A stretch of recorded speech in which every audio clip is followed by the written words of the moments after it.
Одан бөлек соттылығыңыз болды ма?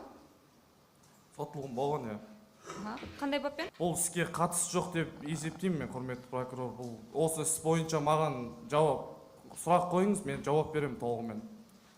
Жоқ, құрметті сот, ол сотталушылардың бұрынғы тарихы ол мінездеме болып саналады. Сотталушы өзі білет, жауап бермеймін десе, оған құқығы бар. Толығымен жауап берсем де болады, мен нақты толық жауап бере аламын ол іс бойынша. Соңғы үйқамаққа алынған, бұлтартпа шарасы алынған іс бойынша бабы қандай? Мен 2023 жылы 14 желтоқсаны күні мені күдікті деп танып, 106-ның бірінші тармағы мен 106-ның тармағы деп мені 2 ай не берген болатын маған. Санкция берген болатын. Мен уақытша ұстау изоляторында осы Талдықорған қаласының 71-ші мекемесінде жапты. Одан кейін мен қорғаушым және жәбірленуші Арипбаев Аян Қуандықұлы сөйтіп бұл іске менің қатысым жоқ екенін арыз жазып берді.